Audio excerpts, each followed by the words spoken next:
Hey guys, welcome back to some more AFK Arena. We are here in my hotel room. I'm away on holidays, but mega nerd loser. Obviously, I brought a PC, and we do have patch notes, so good thing I'm a mega nerd. So here we go. We got patch notes. I do like the look of this one. I'm curious to see the balancing changes that we do have. They're not huge changes by the looks of it, but hopefully it's something that's, going to be nice for some characters. We also got a new character, some events, stuff like that. So let's get into it. The first thing that we do have, we will be back tomorrow. If I have time, we'll see how we go.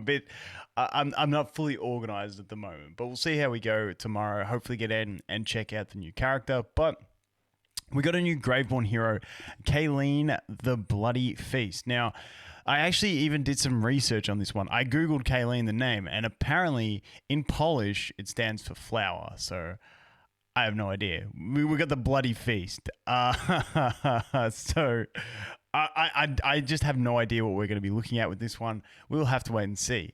Moving on from that, we obviously get the test trial. We get the bountiful trials, all that stuff, the standard stuff with new characters. New additions and optimizations added the Desert Affliction event. Did I read that right? Honestly, I'm on the floor in my hotel room and the screen is too far away for me and I'm struggling to read. So I apologize if I mess some stuff up. Is that Desert? Yeah, Desert Affliction event, which will become available to players from yada yada yada. You only got to clear stage 312, which is always easy to do. You can do that in day one, so that is fine. These times are obviously on the test server. The global server will be a bit behind this. The Fighter Fates will be available in local time, yada yada yada. Balance adjustments have been made to several of the cards for this event. For specifics, please refer to in-game. So we'll see. I always enjoy these events. I just don't feel like they reward you enough to go completely ham on them. Like, if it was really rewarding, I would. But having said that, if they were really rewarding, then people would feel like they had to, and then people would enjoy it less. So, it's a tough pickle because, for me to go hard, I'd love to go hard, but I need more incentive. But then other people who really just don't like these formats would feel punished for not going hard. It's a tough one. A new collection called Heroism to Behold has been added to the library Echoes of Time. Players can now look back at their heroes' feats of heroism. So we'll check that out when it drops in. Added the adventure to the Voyage of Wonders. Cool beans, man. Some of these names that they're giving things are definitely not the easiest. A new Misty Valley round as usual. Due to some adjustments that have been made to hero skills, the limited hero growth bundles for Mahira, Leofric, and Titus.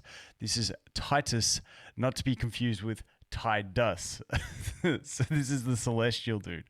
Will be reopened on local time, yada yada yada. So the hero adjustments and changes that we do get in this one. Now, I've been wanting heroes adjustments and changes for a long time. Now, these seem like very small ones unless they don't state everything that's getting changed in these notes. So we'll have to wait and see, but just the fact that they're working on old characters makes me excited.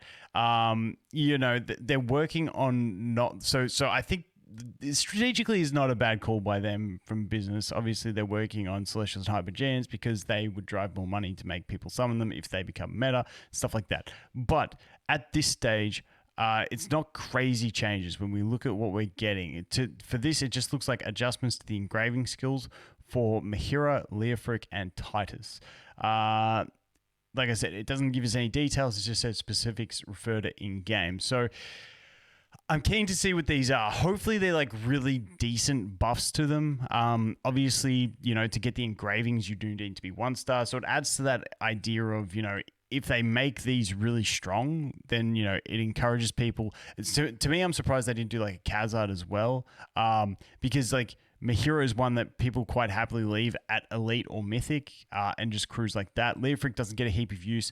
Titus doesn't get a heap of use. I don't think engravings can bring those two into full meta positions, but hey, who knows what they will do. Skill. So we'll actually go check out the skills that are getting the change. So it's Guardian Shield on him, Perfect Disguise, and Hellspawn. So we'll check those out. Fixed an issue with Kalene. And that's about it. Optimize the description of boss skills in the temporal rift. Yeah, okay. So nothing else happening there. So let's go quickly and check out the skills that are getting the change to the engravings, whether it's the 30 or 60. So first off, Mahira with Hellspawn. Let's go check that out. Mahira, there you are with. So it's the 60 engraving.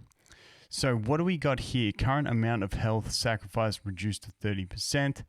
Yeah, so like this doesn't matter. Like this ability here, what she does here, maybe she's gonna like heal herself for more, or maybe she's gonna summon more of them, or they're gonna have a better effect, because this is quite useless. So that is quite a useless one. So Leofric, what ability was it? I can't remember. Perfect Disguise, that was the one.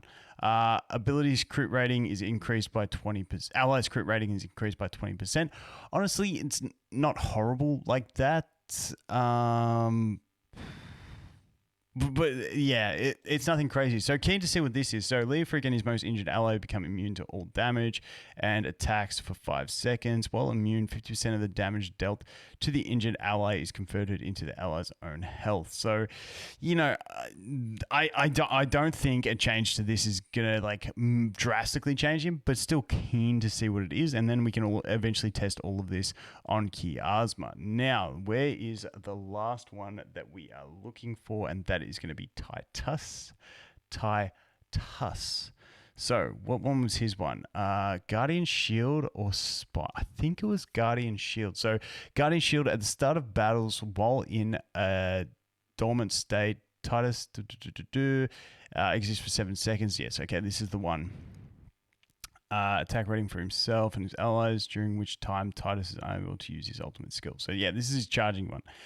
Damage up to 1900% of Titus's attack rating can be mitigated. The duration of the defensive shield is extended to 8 seconds. So this is literally just a dump. Like, it is a decent numbers increase. It's almost like a 50% increase. But like, it's not like, it's just a 1 extra second plus a little bit of extra mitigation. So definitely, I feel like engravings when they came out were, obviously there was a whole drama with them, but I feel like the problem with engravings when they came out was some were really cool, like made it feel like they changed the way a character functioned, and others were just number increases like this, which was really like just boring. So I'd be happy if they keep reworking some of these engravings to make characters feel more, I don't know what the word is, but like exciting to get these, because like signature items and furniture are really exciting to get because it feels like it really impacts the way a character plays. Some engravings are really nice because it feels like it adds something to it. I can't think of any off the top of my head. I feel like something like Thane had a really nice one. I feel like, some of the bad characters actually had decent ones. But something like Mishka, where she then shields and heals her whole team instead of herself and her wolves, is really cool. Like, not saying they're the most broken and best ones, but I like effects that, feel like it adds something to the kit, not just a numbers increase. So hopefully we see some of that stuff. They did say in the developer notes a couple weeks ago that they were going to work on character balancing. So we'll have to see how that pans out.